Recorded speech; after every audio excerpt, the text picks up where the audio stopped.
بيبدأ مسلسلنا قبل 200 سنة في عصر مملكة جوسون، وناس بتتعبد كده بيظهر ليهم شيطان على هيئة إنسان وبيترعبوا منه جدا، والشيطان ده قادر على تغيير حاجات كتير جدا، زي إنه يحقق أمنية لشخص ضعيف وبيتعلق بأمل بسيط يخرجه من اللي هو فيه، ولكن لكل شيء مقابل يا عزيزي، والمقابل هنا لتحقيق الأمنية دي هي روح الشخص نفسه. بعد فترة من الزمن كده بيظهر لشخص هلكان وفقير وما كانش بقاله أيام، بيعرفوا إن الشيطان من العالم السفلي وإنتم يا بني آدمين بتسموني بالروح الشريرة. طبعا ده إنسان فاقد الشغف، أول ما شاف فعلا السمك حواليه اتجنن من الفرحة، ولكن مفيش حاجة مجاني في الزمن ده، واتفق الشيطان معاه إنهم يعملوا صفقة مدتها 10 سنين، وخلال ال10 سنين دول عمرك ما هتجوع أبدا، وأول ما الصفقة تنتهي هاخد روحك في مكان انتم يا بشر بتسموه جحيم. طبعا الراجل بيبص لنفسه على حاله وقال أنا كده كده عايش في جحيم، وهيوقع على الصفقة، والشيطان بيعرفوا إن التوقيع لازم من خلال دمه، وهي دي القواعد. نيجي بقى عند سنة 2023 في حفلة بيتم فيها الإعلان عن أفضل مديرة لشركة في مجال المشروبات والأغذية، وكانت لبنت جميلة جدا اسمها دو هي، ومعروفة بالأميرة وصاحبة شركة معروفة اسمها ميراي. جدتها مصممة تفرح بيها وتشوفها عروسة، فدبرت ليها ميعاد مع واحد ويتقابلوا، وطبعا دو هي عشان تريحها بتوافق. نيجي عند الشيطان الوسيم وهو رايح ينهي صفقة مع شخص حقق له أمنيته من 10 سنين، وجه الوقت اللي هياخد فيه روحه، وبالفعل بيروح وبيموته، وهو قاعد بيحتفل بانتهاء صفقته كالعادة وبياكل كيكته المفضلة تدخل عليه دو هي، وبنعرف ان ده نفس المكان اللي جدتها قالت لها عليه تقابل فيه الشخص اللي المفروض هيرتبطه. وطبعا الشيطان حاجز المطعم كله، وهي يا عيني افتكرت انه عامل كده علشانها، وان الكيكة دي بمناسبة عيد ميلادها، ولاحظت انه بيعملها ببرود وهي بتكلمه بكل ثقة عن الجواز وان اهم حاجة عندها الشغل، وبتتكلم عن نفسها وهو مش فاهم اي حاجة. وهي خارجة بيدخل عليهم رجالة عايزين ينتقموا لزعيمهم اللي مات من شوية، بيطيروا الكيكة وكانت هتقع على دو هي، ولكن الشيطان انقذها في الوقت المناسب. وهنا بدأت تكلم نفسها انه بالرغم انه بارد بس وسيم وزي القمر، ودخلت تظبط نفسها بقى، ما تعرفش ان كل اللي همه كيكته المفضلة ما تبصش، ولكن العصابة اللي موجودة بوظوها وعرف ينتقم منهم كويس جدا وخلوهم مرعوبين منه. خرجت دو هي وبتقول والله انا شايفة ان ما ينفعش امشي من غير ما ادوق الكيكة، ولكن قال لها هو مين قالك انها بتاعتك اصلا، وانا ههتم بعيد ميلادك ليه، وتفضلي امشي انا مشغول. طبعا دو هي اتحركت جدا وراحت لجدتها المستشفى، وهي في طريقها بترجع بالزمن كده سنة في عيد ميلاد جدتها، وبنعرف انها رئيسة الشركة كلها، ولها ابن اسمه سوك مين، ومراته اسمها سي راكم، وابنهم دو يونج شاب كده معقد نفسيا، وليها بنت كمان اسمها سو ان بنتها، وليها طفلين اوستن وجاستن. ونيجي بقى عند سيوك هون، ده يبقى ابن خالتها شاب كده طيب وفي حاله ودايما سندهم في الشغل. وفي الاخر خالص بتظهر دو هي، ونعرف ان هي البنت الوحيده اللي ملهاش علاقه بعائلتهم بسبب ان باباها ومامتها ماتوا في حادثه، واللي ربتها السيده جو اللي اعتبرتها جدتها يعني. ولما تفوق من تخيلها بتجيلها مكالمه مهمه جدا من مدير الفريق المالي للشركه بانه معاه معلومات مهمه هتخليها رئيسه مجموعه ميراي، ولكن هي ما حطتش الكلام الفارغ ده في دماغها. واول ما بتوصل للمستشفى عند جدتها بتحتفل جدتها السيده جو بعيد ميلادها، وبيتكلموا عن العريس اللي هي جابته، وبتعرفوا ان هو مش اجمل حاجه ولكن طيب. ردت دو هي بالعكس، دي المشكله انه جميل ولكن بارد وما بيعرفش يتكلم. جدتها طبعا بتستغرب لانها عارفه شكله، وبتوريها صورته وطلع شخص تاني خالص، وبتتحرك جدا دو هي، وبتطلب من السكرتيره بتاعتها دو يونج تتصل عليه تعتذر له وتديله فلوس كاعتذار ليها وعن الاكل اللي كان جايبه، وهو مهتمش اصلا وقفل في وشها. طبعا غيونج الشيطان حزين بسبب كيكته واحتفاله اللي باظ. دو هي وهي مروحه من عند جدتها كده لاحظت ان الطريق بدأ يتغير وشكل السواق غريب جدا، وسألته هو مين اللي بعتك؟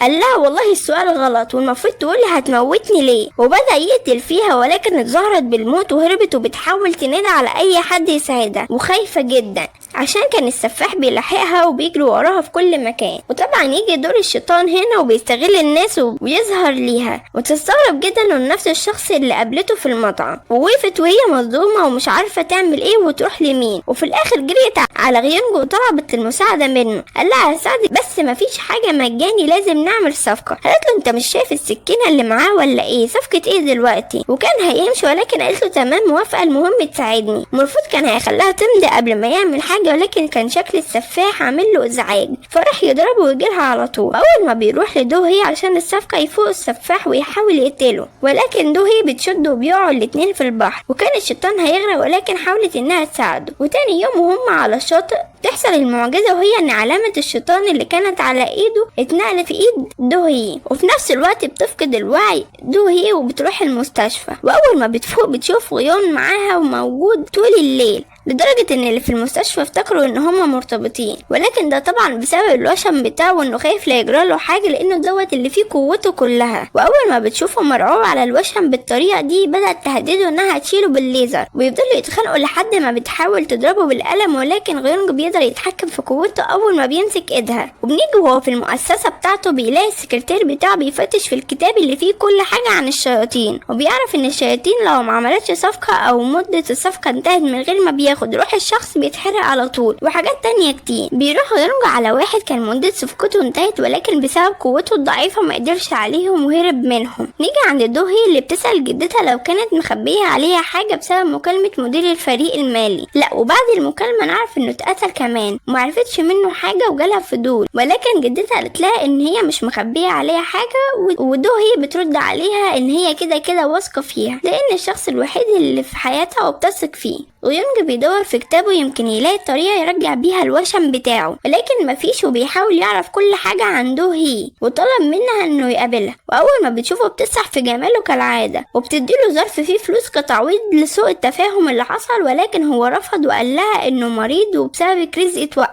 واول حاجة عملها خدها وراح ينتقم من الشخص اللي مدة صفقته انتهت وخلص عليه بسهولة بقدرته بعد ما مسك ايدها. وبعد كده يروحوا على نفس المكان اللي اتنقل فيه الوشم ليها وينزلها في المية يمكن الوشم يرجع عليها تاني، وكانت هتموت ولكن بتقدر تطلع وترمي الفلوس في وشه عشان ما تكونش مديونة ليه بحاجة، وبتسيبه وتمشي ومصدومة من اللي حصل لها لانها كانت هتموت مرتين في نفس اليوم، ومفكرة ان كل الناس عايزين يخلصوا منها. وهي مروحة وبتسمع عن خبر موت المدير الفريق المالي اللي كان هيقول لها على الحقيقة، وسرحانة السفاح لتاني مرة بيحاول يتخلص منها ورمى عليها مية نار، ولكن لحسن الحظ ان غيونج انقذها في الوقت المناسب وهو اللي اتحرق طبعا. ودوهي بتشوف الحرق قدام عينها وهو بيختفي كأن مفيش اي حاجة، وبتتأكد ساعتها ان هو مش انسان عادي، وانها صدقت الكلام اللي كان بيقوله وانه شيطان فعلا. وبلغوا الشرطة وعرفوا ان المادة دي لو كانت على وشها كانت ماتت على طول. وهنا بتتصدم دوهي ومش عارفة مين بيكرهها لدرجة انه عايز يقتلها. تبدأ تفتكر تاني كلام المدير اللي كان هيقوله على معلومات عن الشركة، وبتقول لنفسها ممكن كان عايز يقول على حاجة وعشان كده قتلوه، وكمان عايزين يقتلوني زيه. وطبعا غيونج بيستناها بره، وفي واحدة متشردة قاعدة تزعج فيه لحد ما خد دوهي ومشوا. وهما في الطريق طلبت منه انه يكون الحارس الشخصي بتاعها وهو رفض. قالت له والله انت مش هتحميني انا لوحدي، ده عشان تحمي التاتو بتاعك، اصلا انا لو مت ساعتها مش هيبقى في حاجة وانت اللي هتخسر. نيجي عند السفاح اللي اتعصب جدا بسبب انه فشل في قتل دوهي للمرة التانية. ودوهي وهي قاعدة مع نفسها كده بتفكر في كلام المدير، وبتتصل بجدتها عشان تفهم منها، ولكن بتقول لها ان مفيش حاجة مهمة وانها تخلي بالها من شركتها. غيونج بيتكلم مع السكرتير انه مستحيل يشتغل حارس والشغل الفاضي ده، ولكن بيتصدم لما بيلاقي صوابعه كلها بتتحرق، وبيعرف انه لازم يرجع وشمه في اقرب وقت عشان ما يتحرقش كله، وانه محتاج يعمل صفقة حالا عشان صحته ترجع تاني. وبيتصل على دوهي تقابله حالا، واول ما بتقابله بيقول لها انه مستعد يبقى حارس الشخصي بتاعها، ولكن بيعرفها انه لازم تيجي معاه الاول وان احنا لازم نساعد بعض في شغلنا. وبياخدها لمكانه المفضل عشان يقدر يسمع اي حد بيستنجد ومحتاج مساعدة. وبالفعل بيلاقي ام بتبكي جدا على بنتها اللي هي مريضة ومستعدة تعمل اي حاجة علشان بنتها تعيش، والشيطان بيعرض عليها صفقته ان بنتها تعيش ولكن بمقابل انها تبيع روحها للجحيم بعد 10 سنين. وطبعا دوهي مصدومة جدا من اللي بيحصل، ان فعلا ممكن حد يعمل كده، ولكن الام بتوافق عشان بنتها الوحيدة تعيش. بعد ما تتم صفقته بيعرفها انه محتاج يحتفل في مكان ويجيب الكيكة المفضلة بتاعته. بتستغرب منه جدا، بتقوله انت فعلا شيطان. قال لها يا حبيبتي مفيش حاجة في الدنيا مجاني، حاجة قصاد حاجة بس كده. ولكن دوهي بتحاول تفهمه ان احنا مجرد بشر ممكن نضحي عشان اللي بنحبهم، ولكن انت مش متخيل البنت هتعيش ازاي من غير مامتها، مش هتحس بالذنب. وهو بيحلق كده بدأ يفكر في كلامها، وده غير العادي لان الشيطان وما عندوش اي مشاعر. وبالفعل بيروح بعدها المستشفى وبيشوف البنت وبيكلمها وبيقول لها لو ليكوا امنية هتكون ايه؟ هتقوله ان بابا وماما يفضلوا مرتاحين للابد ويفضلوا جنبي على طول. وبيروح غيونج لدوهي عشان يبدأ شغله كحارس، وكل اللي في الشغل بيعجبوا بيه بسبب وسام. وفي اخر اليوم هما مروحين بتسأله عن حياته، بتعرف ان بقاله بقاله 200 سنة شيطان، وانه اصلا كان بشري ولكن مش فاكر حاجة عن حياته البشرية خالص. وبتتصل على جدتها ولكن ما بتردش، وبتقلق جدا وبتروح عشان تشوفها. بتتصدم لما تلاقيها ميتة وبتصوت وبتترجى من جون انه ينقذها، ولكن كانت ماتت خلاص. وفي الجنازة بتبدأ تفتكر السيدة جو وهي بتواسيها في جنازة باباها ومامتها، وان هي يعتبر كانت اهلها، دلوقتي هي وحيدة. وفي الجنازة نعرف ان السيدة جو قالت في الوصية ان اللي هتورث الشركة هي دوهي من بعدها، بشرط انها تتجوز قبل سنة. ولما دوهي شافت ان ولادها مش مهتمين اصلا بموتها، وقالت ان اكيد حد قاصد يقتلها وحط لها العلاج اللي عندها حساسية منه بديل العلاج الاصلي، وده اللي سبب الوفاة. وبتقرر توافق على الوصية وبتروح لجون وتطلب منه يتجوزها، ولكن رد وقال لها انا مش موافق، وحرجها جدا قدام الناس في الجنازة وطلعت ترند. وهم مروحين وبتحاول تفهمه ان ما طلبتش الجواز منه ولا حاجة، وان دي مجرد حادثة مش اكتر. بتنسى في العربية الرسالة اللي سيدة جو سابتها ليها، وطلع عشان يرجعها بيسمعها وهي بتتخانق مع نفسها، وبتتخيل كأنها بتتكلم معاه وبتزعق فيه، فخاف ومشي. بيظهر ابن خالتها وبيواسيها وبيعرفها انه معاها دايما واي حاجة تحصل تتصل عليه فورا. بتتصل دوهي على جون وبتطلب تقابله، واول ما بتشوفه بتعاتبه لانها دلوقتي مشهورة بسبب انه رفضها للجواز. بيعرفها ان الاحسن ان هو يفضل كده سنجل، وهي قالت له وانا كمان ولو اخر راجل في الدنيا مش هقابلك. وتحس وهي ماشية كده انه رفضها للمرة التانية في نفس اليوم، وهو بيوصلها وهي نايمة بيقدر يحط لها الرسالة بتاعت جدتها في شنطتها. وبنعرف ان جدتها بتقول لها في الرسالة انها سابتها وحيدة للمرة التانية، وبتتمنى انها تعدي فترة موتها، وبتطلب منها لو هتعيط تعيط مرة واحدة بس. وتعرفها ان اكيد عندك فضول ليه تبقي رئيسة مكان بعد ما تتجوزي، عشان المنصب ده صعب جدا وكل اللي حواليك عبارة عن وحوش وما ينفعش تبقي وحيدة فيه، ولو فشلت تختار الشخص الصح اللي هيقف جنبك ترميه لاولادي اللي عبارة عن وحوش. وجون بيتكلم مع بوجي السكرتير بتاعه، بيحكي له عن احلامه اللي بتيجي ليه وعبارة عن ذكرياته لما كان بشري. بيعرفوا ان ده طبيعي لان ما عادش قوي وبقى زي البني ادمين دلوقتي. خايف جدا وبيحاول يمسك ايد دوهي على اساس انه يشحن قوته منها، ولكن بتعرفوا انها شخصية مهمة جدا ولو حد شافهم هتبقى مشكلة. وهم قاعدين كده في المكتب بتعرفوا ان جدتها ماتت بسبب دواء عمل لها حساسية، وانها شاكة في كذا حد في العيلة ومحتاجة مساعدة، ولما رفض عرفته ان احنا مركب واحدة ولازم يساعدها. وهم بيشوفوا في الكاميرات بيلاحظوا ان في تلت ساعة اختفت من الكاميرا، فبتتأكد اكتر ان في حد عمل كده. وهو بيحاول يعرف مكان السفاح اللي كان هيقتل دوهي بقوته، ولكن قوته وقفت ومعرفش يعرف مكان. بيخاف جدا وبيحاول يمسك ايد دوهي دايما عشان يشحن قوته حتى وهم برا الشركة، ولكن اخر ما بتزهق بتعرفوا انها انسانة عندها مشاعر مش مجرد شاحن. ولكن قبل ما بتخلص كلامها بيسيبها وبيمشي، وهو في الطريق بيطلع ليهم العصابة وعايزين يقتلوه بسبب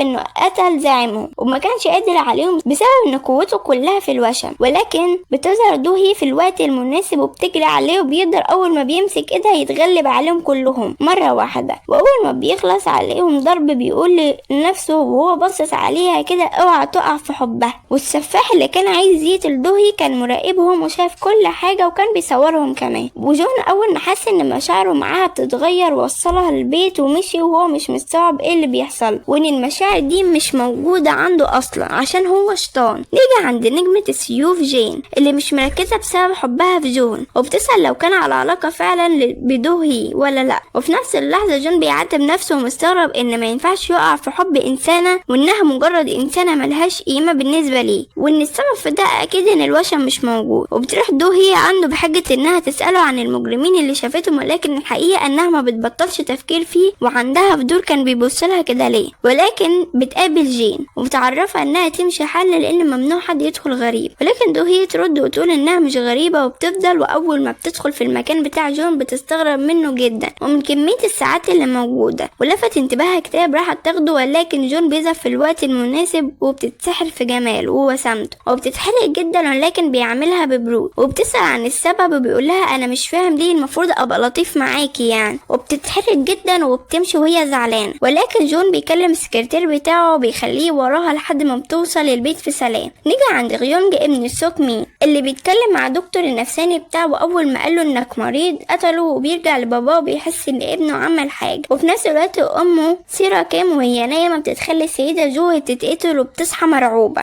هي خلاص اتخنقت من جون لدرجه انها رمت البلوزه اللي شافته بيها اول مره. نيجي عند المجرم بقى وهو بيتفرج على فيديو جون اللي كان بيصوره ليه وهو بيضرب المجرمين وبيستخدم قوته. الصوره بتروح خالص وبيتواصل مع حد كانه الرئيس الكبير بتاعه اللي بيعرف السفاح يقتل مين وبيعرفه ان ينفذ المهمه مهما كان. وليه الحلاوه، والسفاح بيقوله انه هيبدا يخلص عليها اول ما الانسان الغريب ده ما يكونش موجود على طول. كده نعرف ان السفاح ليه واحد بيتمنى الموت لدوهي هو كمان. وهما في الشركه كده بيحاول جون يتجنب دوهي خالص. دوهي وهي بتتكلم مع سيوك هون بتبان الغيره على جون جدا، وعنده فضول يعرف هما كانوا بيتكلموا بيقولوا ايه. وهما عند الشرطه عشان يعرفوا اخبار عن السفاح ولكن ملهوش وجود، وقالت ان الحل الوحيد عشان يظهر انه يجي يقتلني. وبتعرفوا انها يائسه جدا بسبب حياتها، وبتروح تقابل اخر عريس اللي جدتها كانت جايبه لها قبل ما تموت. ولكن جون ما كانش طايقه خالص وبتبان عليه الغيره جدا وحاول يطفشه. ولكن هي عرفته انها موافقه بيه ومش مهم هو مين، المهم انها تتجوز وتمسك رئاسه الشركه ومش هتستسلم. ولكن جون بيتعصب جدا وبياخدها للعصابه اللي حاولوا يقتلوه وبيهددهم انهم يلاقوا المجرم ده والا هيقتلهم هما كمان. ولكن هي بتخاف جدا وتبعد نفسها وبتعاتبه وتقوله انت ايه مشكلتك معايا وبتعمل كده ليه. ويعرفها ان هي السبب وحياته بقت فوضى لما هي ظهرت. ردت هي وقالت له ان خلاص انت ما عندش الحارس الشخص بتاعي والموضوع انتهى. قال لها احسن وسابها ومشي. وهي فضلت حزينه جدا وبتطلب من السكرتيره بتاعتها تروحها. والسفاح طبعا بيستغل الفرصه في عدم وجود جون وبيروح لها البيت. وهي قاعده كده بتلاحظ صوت غريب بره وبيظهر وبتحاول تهرب وبتستنجد بجون بعد ما اتصلت عليه وسابت الموبايل. بيربطها في البلكونه. اول ما بيسيبها عشان تنزل من البرج اللي عايشه فيه وبتموت بيظهر جون في الوقت المناسب وبينقذها على اخر لحظه وهو مرعوب عليها. والسفاح بيظهر وبيخبطه هو كمان وبيوقعه، ولكن قدر انه يستخدم قوته على طول وقدر ينقذها من تاني. وهي مش مستوعبه ازاي عايشه وخايفه جدا. ولكن بيحاول جون يطمنها ويظهر سوق هو كمان لانها كلمته، ولكن هو وصل متاخر. وهم قاعدين كده بيشوفوا الكاميرات بيلاحظوا الاصابه اللي موجوده في رقبه السفاح. بيعرفوا ساعتها ان هي نفس الاصابه اللي كانت موجوده في السفاح اللي كان عايز يقتلها في التاكسي، ولكن الوش مختلف. ساعتها بيعرفوا ان هو نفس الشخص ولكن بيغير في شكل وشه على طول. عشان كده جون مش عارف يجيبه بقوته. بيدخل هون قريبها بيطمن عليها وبيطلب منها ان هو يكون العريس وانه بيخاف عليها جدا وبيحبها جدا. ولكن جون هو كمان انه بيعرض عليها يكون هو العريس وبتتفاجئ جدا وقالت هفكر وارد عليك. بيلاحظ جون وجود سيوك هون في الشركه وبيخاف لا يسيطر عليها ويخليها توافق، وهو ما كانش طايقه. وبتحضر هي اجتماع يخص الشركه بيتصدموا من وجودها، ولكن راحت تعرفهم انها تتجوز ومستنياهم بصفه ان هم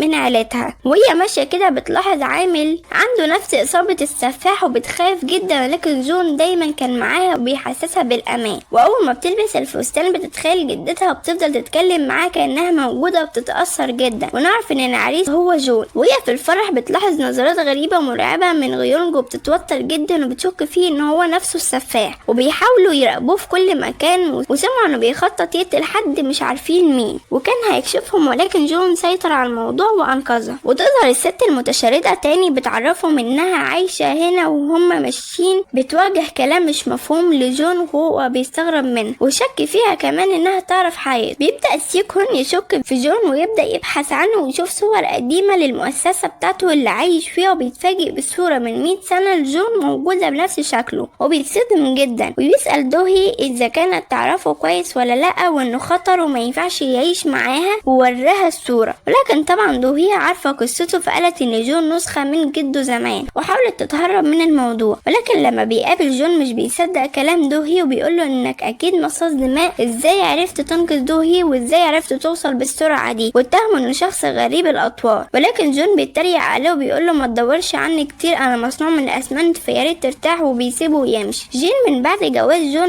هي وهي مكتئبة وبتشرب كتير جدا. بتفتكر اول يوم شافت فيه الشيطان لما باباها كان مدمن شرب وبيعذبها. ظهر الشيطان في الوقت ده وبنعرف ان صفقته انتهت وانه باع روحه من 10 سنين مقابل 100 مليون وون، ولكن خسرهم في الشرب واخد روحه. واليوم ده جين بتعتبره الملاك بتاعها اللي انقذها، وفضلت وراه لحد ما بقت نجمة كبيرة وبتحس انه منقذها الوحيد وبتحبه جدا. واول ما ناس حاولوا يضايقوها وهي ماشية ظهر جون وانقذها ورجعها المؤسسة تاني، وبتصعب عليه جدا وعشان تسكت بيعرفها انه مش متجوز وان الموضوع موضوع وقت وهيسيبوا بعض. والسفاح في نفس الوقت بيقدر يوصل لمكان المؤسسة اللي فيها جون ويحط مسجل صوت عشان يراقبهم. بيشوف الكتاب اللي بيتكلم عن الشيطان وبياخده. وفي نفس اللحظة جون عايش مع دوهي وبيفضل جنبها طول الليل ويمسك ايدها عشان طاقته ترجع. تصحى تاني يوم دوهي على اخبار ان في شخص بيحاول يكره الناس فيها، وبيقول عنها اشاعات كتير من ضمنهم انها السبب في قتل السيدة جو. وبتروح تعاتب سوك مين انه السبب في ده كله، وبتقول له اذا كان عايزها تموت فيقتلها وهو باصص عليها مش من ورا ظهرها، وبتعرفه انه جبان. وجون بيقدر يوصل للناس اللي عامله اشاعات وبتخليها تغير كلامها ويعتذروا لدوهي. ودوهي وجون وهم مع بعض في المؤسسه بيتكلموا عن ماضي عن جون وعن الشياطين، فبيعرف ساعتها السفاح كل حاجه عنه. وكمان جون بيكتشف ان الكتاب مش موجود وان ده مهم جدا لان الكتاب ده الوحيد اللي فيه ازاي ان الشيطان يتحرق. جون ودوهي وهما بيتفرجوا على جين بيفتكر جون البنت اللي بتجيله في الحلم وهي ماسكه سيوف وما يعرفش هي مين، وخرج وهو حزين جدا. ودوهي بتحاول تخرجه من اللي هو فيه. بيتفاجئ بالعصابه وهما جايين وطلبوا منه ان هو يبقى الزعيم بتاعهم. دوهي وهي في البيت بتيجي لها الشرطه وتاخدها وتحقق معاها بسبب الاشاعات اللي طلعت عليها انها قتلت السيده جو. واول ما جون بيعرف بيخرج بسرعه عليها، ولكن السفاح بيظهر وبيطعنه عند قلبه، ولكن بوجيو سكرتيره بيقدر يلحقه والسفاح بيجري بيقدر جون يكشف نص وش. واول ما دوهي بتعرف وهم بيحققوا معاها بتترجى الشرطه تروح تشوفه، وتيجي تاني يوم لحد ما تصعب عليه بيسمح بده بس تكون متنكرة، وبتجي عليه عشان تقدر تنقذه بالوشم بتاعه. وسيوكون بيستغرب جدا وشك فيه اكتر، وبتلوم نفسها انها اتأخرت عليه بالرغم ان دايما جنبها. ولكن الوشم بدأ ينور وبيقدر يستخدم قوته ويفوق من الغيبوبة، وفضلت تعيط لانها كانت خايفة ليكون مات، ويعرفها انه محتاج يشحن طاقته اكتر وبياخدها في حضنه. بعد كده بتروح دوهي للشرطة من تاني. بيحلم جون انه في مكان غريب وحواليه نار كتير في كل مكان وبيتحرق، وكان بيتألم جدا وصحي مخضوض جدا. وخرجت دوهي بعد ما خلصت التحقيق وراحت لجون المستشفى. وفي نفس اللحظة العصابة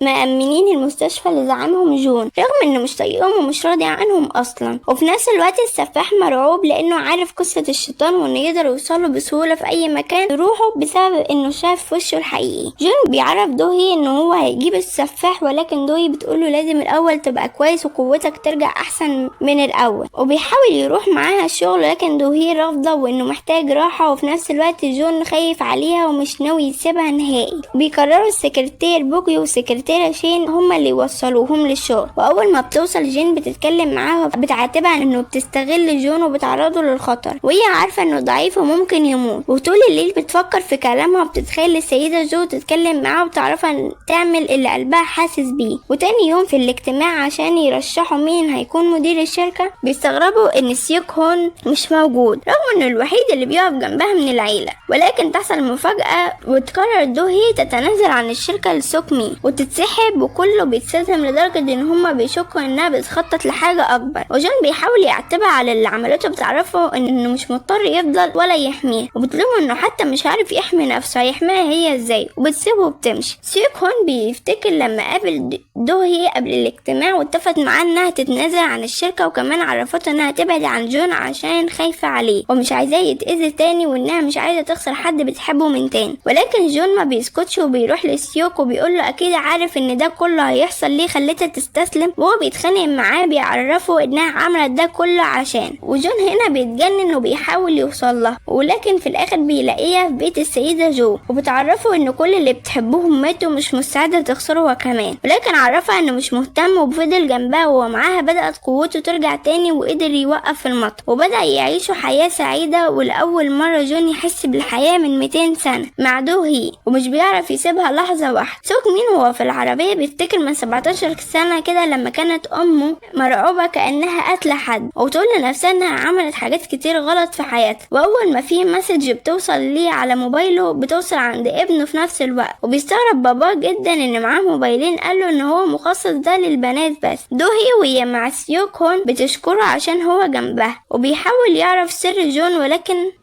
بيتريق عليه تاني وبيقول له هو انت مهتم بالامور الخياليه ولا ايه؟ قال له ولا خيال ولا حاجه، كل الحكايه ان انا مهتم بيك. بيشك فيه جون ومفكر ان هو بيحبه ولا حاجه، وبيرجع سيوك بيقول له انه هيعرف سره قريب جدا. دو هي وهي مع السكرتيره شين بيشاركوا همهم لبعض، بتتكلم مع جوزها الشيطان الوسيم وبيروح يلاقيهم مش في وعيهم خالص، وبيتصل بالسكرتير بوكيو يوصل شين وياخد زوجته، وبيفضل جنبها طول الليل. وبيظهر السفاح وبيتكلم مع زعيمه اللي حاول يقتلها، ويطلع الزعيم هو سوك مين اللي بيأمره بقتل دو هي طول الوقت ده، وبيحاول يهرب منه ولكن بيقدر يقفل عليه ويقتله محروق، وكان هو نفس الشخص اللي بدل علاج امه وقتلها. كانت امه عندها حق لما قالت انها خلفت شيطان مش بني ادم والله. وفي نفس اللحظه كانت الشرطه قدرت تعرف مكان السفاح ولكن لقته مقتول، ولكن الغريبه انه ما اتقتلش محروق بس، وان كان في حد طعنه بسكينه. واول ما جون بيشوف الجثه بيفتكر انها نفس السكينه اللي حاول السفاح يقتله بيها، واستنتج ان السفاح ده مش الجاني بس،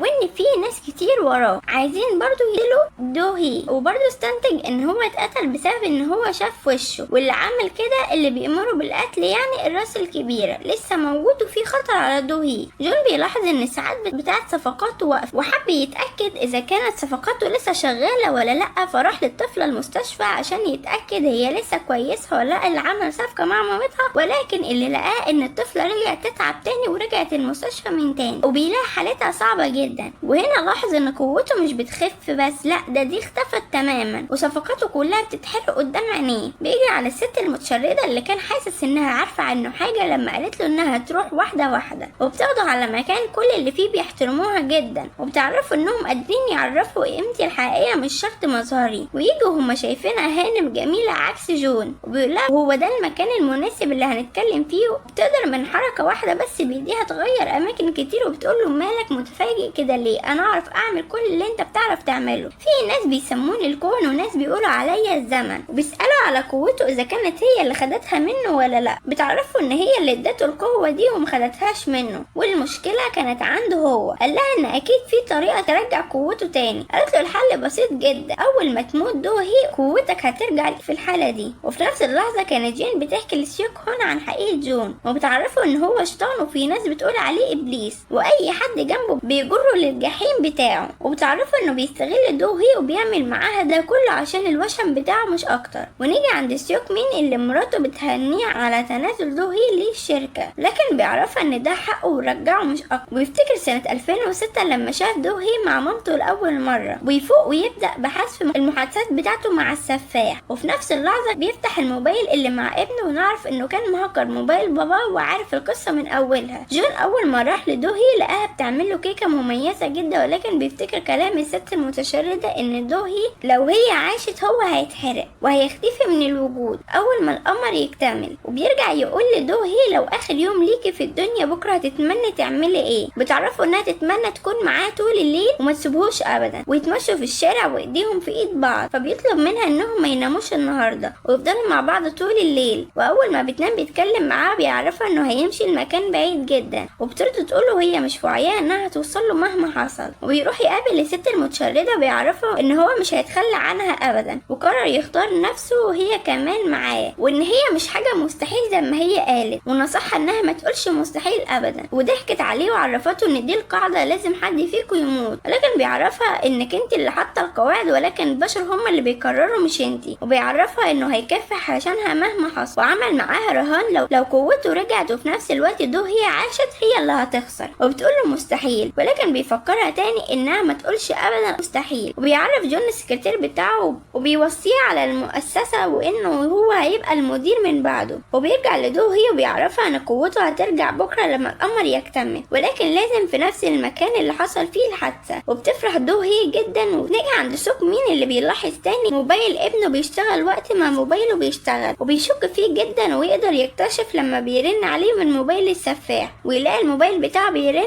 فبيعرف انه كان بيتجسس عليه طول الوقت. وفي نفس الوقت السكرتير بوجي بيقع بلسانه وبيعرف جين ان لو قوة جون ما رجعتش ليه بكرة هيضحي بنفسه وهيتحرق عشان دوهي تعيش. وبتروح لدوهي الشركة وبتديها سم وبتترجاها انها تضحي بنفسها وتخلي جون يعيش. وبتتصدم دوهي من اللي عرفته، وبأول ما جون بيشوفهم بيعاتب جين على اللي عملته وجرحها بالكلام. دوهي وهي بتفكر في كلامها واول ما بتروح البيت بتقول لجون انها مستعدة تنزل مية 1000 مرة لحد ما الوشم يرجع. وجين بيقابل سيوك تاني وبتحكي ليه ان جون وشمه هيرجع لو دوهي ماتت والنهارده هيقتلها عشان الوشم يرجع له. طبعا هي عايزه اي حاجه علشان جون بس ما يعملش الخطوه دي وان دوهي هي اللي تموت، وقالت له ان دي فرصتك الاخيره توقف. وهما في الطريق وبيقضوا مع بعض وقت جميل وبيفتكروا ايامهم مع بعض. بيروحوا المكان المفروض قوته هترجع فيه، بيكون موجود في نفس المكان غيونج اللي مراقبهم وبيفتكر لما باباه شاف الموبايل وفضل يعذب فيه وطلب منه يثبت نفسه، وعشان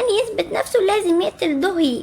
وهي في السوبر ماركت اللي في البنزينة بتطلع السم وبتقرر انها تاخده وتكتب ورقة وداع لجون، ولكن غيونج بيدخل فيها بالعربية عشان يقتلها والبنزينة تولع. ما بيفكرش جون ثانية وبيدخل وراها رغم ان جين حذرته وبتقوله ان المفروض ان ده اللي هيحصل، هي اللي تموت مش انت. وبيتصدم سيوك من كلامها وبيدخل والاتنين بيفقدوا الوعي قدام بعض، ولكن تحصل المعجزة ويشاء القدر اول ما بيمسك ايدها الوشم يرجع ليه ويقدر يرجع قوته تاني، وبكده الاتنين عاشوا وعرف ينقذها. وتاني يوم جون مش مصدق نفسه انه اخيرا حاسس انه مليان قوة وقادر يعمل اي حاجة في العالم، وبيكون خايف على دوهي جدا. وبيقابل الست المتشردة بيقول انها تعترف ان هي خسرانة عشان اثبت ان مفيش حاجة اسمها مستحيل. بيروح الشركة وبتظهر العصابة بتاعته بيعرفوه انهم قدروا يوصلوا للمجرم زي ما طلب منهم كده. المفروض يبقى زعيمهم، قال لهم موافق بس عشان ابقى زعيمكم لازم تكسبوا فلوس من شغل كويس وحلال، مش هتجول البلطجة ده. وبدأ يرجع يعمل صفقاته من تاني، وبيسمع راجل عجوز حزين على زوجته اللي عندها زهايمر ومش فاكراه وهو كبير، وهي فاكرة شكله وهو صغير بس ايام ما كانوا بيحبوا بعض وهم صغيرين. وطلب جون يعمل معاه صفقة وطلب منه انه يرجعه شاب مراته تشوفه بس قبل ما تموت ومش عايز حاجة تاني. وهو بيشوفهم بيلاقي نفسه متأثر جدا، لا وعيط كمان وده غير العادي طبعا. وهم في الشركة بيلاحظوا السكرتيرة شين غريبة في تصرفاتها وبيشكوا فيها انها المجرمة، وبيقرروا يراقبوها رغم ان هما بيحاولوا يكذبوا نفسهم، ولكن بيكتشفوا في الاخر انها مرتبطة بالسكرتير بوجي في السر، ولكن كانت مكسوفة تبين العلاقة اللي ما بينهم. لا وعرفها موضوع جون كمان انه شيطان، وشين بتعرفه ان الموضوع سر وما يلاقش خالص. وهما في البيت وجون نايم بيحلم تاني بالبنت اللي ماسكة سيوف، وبيعرف ان اسمها ويلسون وانه كان بيحبها جدا ولابسة في نفس السلسلة اللي هو لابسها. ويروح للست المتشردة عشان يعرف سبب حلمه بنفسه وهو بشر ومين البنت اللي بتظهر له في الحلم دي. بتعرفه انه ممكن بسبب انه عايز يبقى بشري او ممكن انت مش قادر تفتكرها لانها عذبتك في حياتك البشرية، ولكن بيعرفه انه غلطانة وانه عمره ما كان نفسه يبقى بشري. ولكن هو مش بتعرفه ان في اتنين القدر فرقهم ومصيرهم هيتقابلوا تاني لان القدر بيعيد نفسه تاني. سيوك وهو بيطمن على دوهي بتحكي ليه ان سوك مين كان عندها وعايز يعمل معاها استثمار شغل مع بعض، والسيوك بيقول انه لازم اروح واتحجج باي حاجة يمكن يعرف منه على السبب الحقيقي، ولكن معرفش يوصل لحاجة. وهو خارج كده بيكتشف كتاب مكتوب عليه شيطان، ولما راح سيوك لابنه في المستشفى بيلومه ان هو معرفش يثبت نفسه تاني، وطلب منه انه بيروح يعترف بانه قتل جدته بسبب الفلوس وحاول قتل دوهي كمان، ويطمنه انه مش هيتخلى عنه لان مهما كان ابنه طبعا لا بصراحة ملاك. وفعلا بيروح وبيعترف ان هو عمل كده، وهو محبوس دوهي وجون بيظهروا ليه عن طريق قوة جون وبتسأله لو فعلا هو اللي قتل جدتها وحاول يقتلها. بيعرفها انه ما قتلهاش، هو نفذ اوامر بس مش اكتر. وبتسأله هو مين اللي اداك الاوامر، بيعرفها ان هو ابليس وعايش جوايا. وفجأة بدأ بالصراخ كأن حد بيعذب فيه، يعني يا ابني والله ابوه خلاه اهبل. وبتروح جين وتعتذر لدوهي على اللي عملته، وفي نفس اللحظة جون مع سيوك هون بيتكلموا بيبدأ يعتذر له ان كان مفكر ان كان ممكن يأذي دوهي، وبعد كده عالجه ومشي لما اتصاب بسبب الحريقة اللي في البنزين. وهم نايمين نايمين هو ودوهي تبدأ ترجع الكوابيس تاني لما كان بشري. وبتبدأ الحكاية لما كان شاب وسيم اسمه يايسون مش مهتم بمذاكرته قد ما كان مهتم ببنت بترقص بالسيوف اللي سحرته من جمالها. عرف اسمها وعرف انها جت من قرية مختلفة بعيدة عنه، وبدأ يروح ليها نفس المكان كل يوم عشان بس يشوف. وبدأت تحكي ليها عن حياتها ولما رفضت ترقص قدام المسؤول الغني جدا عن البلد وقال لها احمد ربنا انك عايشة لحد دلوقتي، ولكن طردوها من البلد خالص. وحكت له ان سبب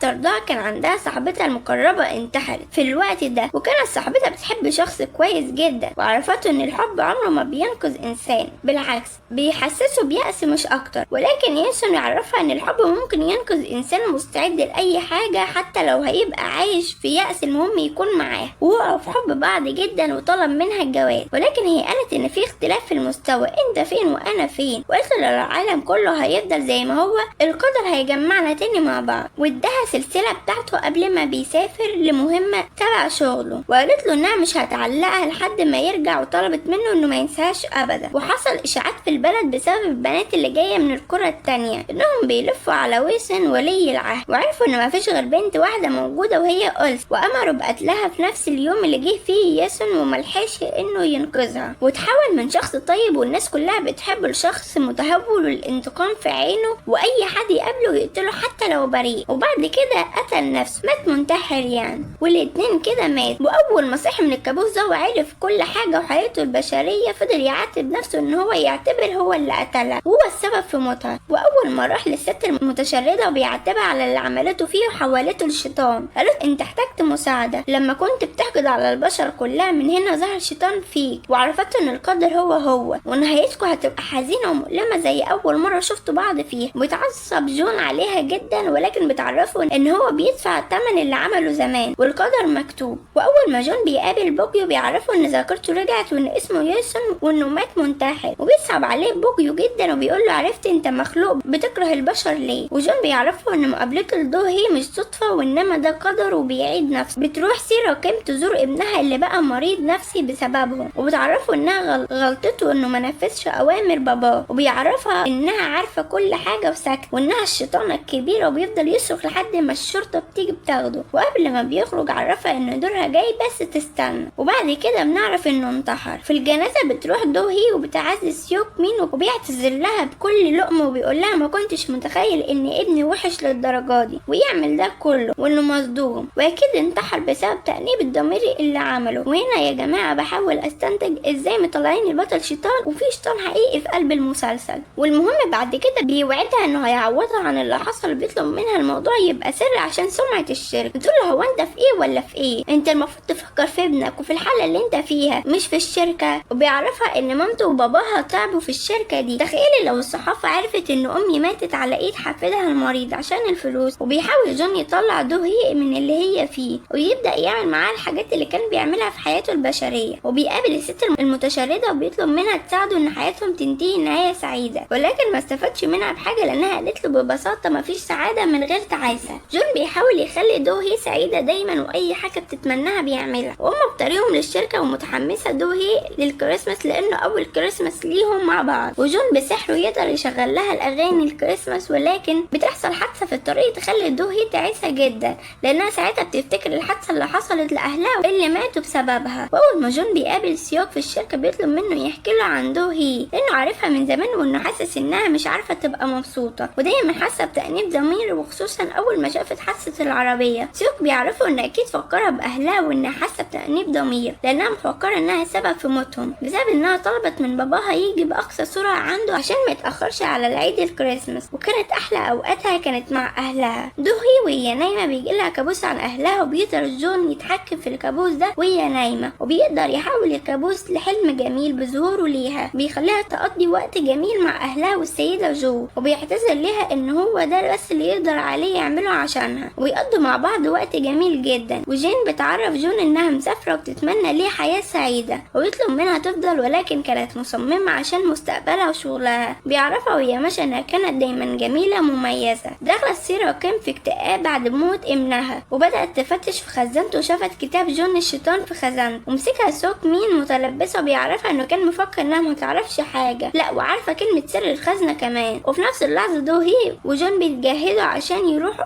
العشاء بتاع سوك مين بعد ما ترجوها تيجي على اساس انهم عيلة، يعني العيلة قال. وشك جون في مرات سوك مين لما لقى ايدها فيها حروق كأن حد كان بيعذبها، ولكن اكيد تجمع زي ده وراه مصلحة. بالفعل طلب منهم يتنازلوا عن الاسهم بتاعتهم ليه علشان مصلحة الشركة. طبعا ما لقاش جواب من حد وكله رفض، ودو هي وهي ماشية بتعرفوا ان ده مش واحد حزين على مامته وابنه وبتعاتبه. وفي الوقت سيوك مين بيطلب منه انه ياخد قرارات صح في حياته، ولكن بيظهر سيوك مين وشه الحقيقي وبيحاول يدمر في شركتهم وبيبعت لهم لجنة تفتيش. ولما بيروح يعاتبوا ويعرفوا ان دي جريمة ان ممكن موظفين يسيبوه، ولكن بيهددوا ان هو كمان هيتم عزله وبيقول له اما نشوف بقى مين عنده سلطة اكبر. وبيعرف دوهي بالكلام ده وعلى اللي سيوك مين ناوي يعمله، وتروح تعاتبه على اللي بيعمله في الشركة وانه بيدمر كل حاجة مامته عملتها. بتقول له انا عارفة انك بتعمل كده ليه، انت عايز تبقى احسن وافضل من السيدة جو اللي هي مامته. وبيقطعها بيقولها لحد امتى هتفضلي بتدافعي عنها، تقبلي الموضوع، عالم امي انتهى خلاص. ولكن بتعرف ان هو السبب في قتل امه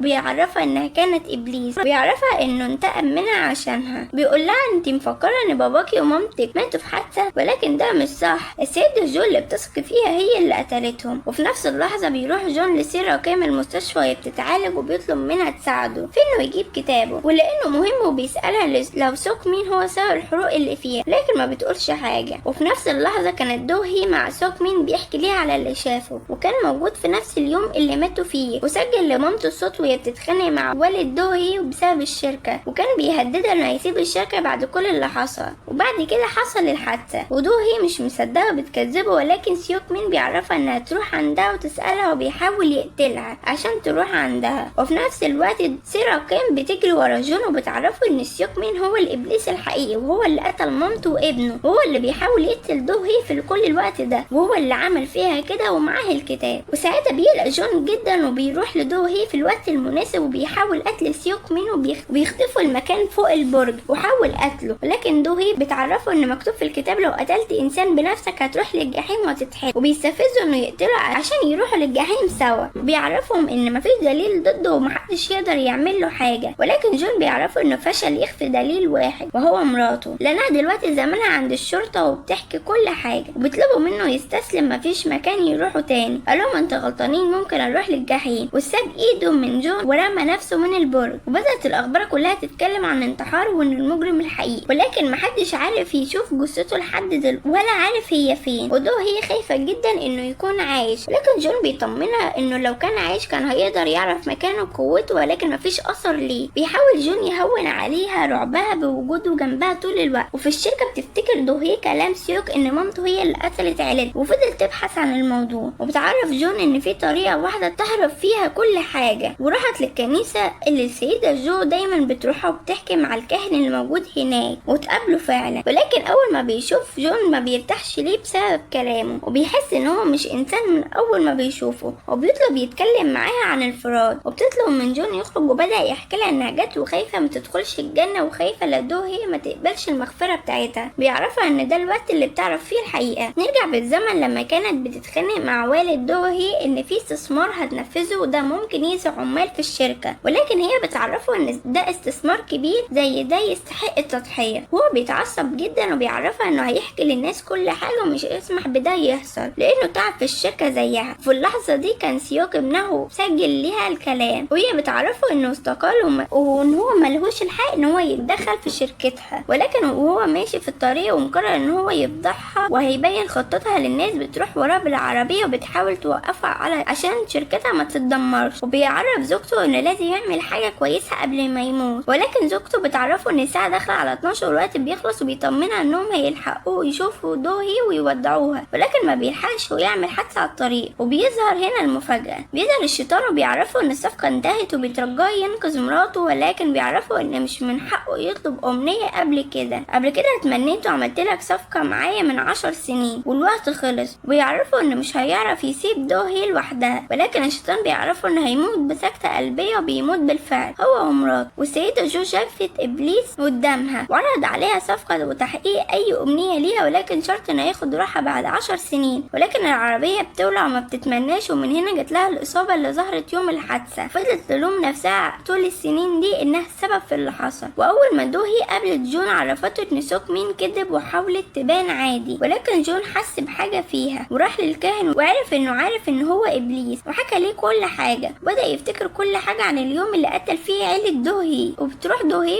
عنده وبتشوف الساعات وبتلاقي ست راحة للشيطان وبتعرفه انها عملت صفقة معاه من 10 سنين وبتطلب منه انها تلغي الصفقة. وبتعرفه في الوقت ده ان كان كل همها النجاح وخدت قرار غبي وبتترجاه ما يموتهاش. ولكن بيتحول عليها جون وبيطلع الشيطان اللي جواه وبيقولها وانتم مفكرين الشيطان ايه في دماغكم؟ انتم شايفيني ملاك؟ وبياخد روحها بكل قسوة. ودوهي شافت لأول مرة بيقتل حد كده وبتترعب منه جدا لأول مرة وتشوف اسم باباها من ضمن الصفقات اللي تمت وبتهرب. وأول ما جون بيعرف انها كانت موجودة بيلحقها ولكن بتهرب منه لأول مرة وبتكون خايفة منه. وهو بيتكلم مع الست المتشردة بيقول لها انه شكله كده طبيعته اصلا في الحياة انه يخليها تعيسة للأبد. وبيطلب من دوهي يحتفلوا بالكريسماس مع بعض زي ما كانت بتتمنى وبتروح معاه وبتحاول تتهرب من الكلام معاه ولكن بيعرفها انها تنقذ نفسها من الجحيم وتبعد عنه ويسيبها ويمشي. بيروح يودع اصحابه ويعرف بوجي انه بقى رئيس المكان ويعرفوا انه هيروح مكان بعيد عن هنا. بيودع جين قبل ما بتسافر. ودوهي دايما بتفكر في جون وتفكر ايام ما كانوا سوا واحملت في نفسها جدا ولكن اول ما بتنام بيظهر جون يحميها ويطمنها ولو كانت متأذية بيحاول يشفيها بقوته. وطبعا الكلام ده من ورا دوهي وهي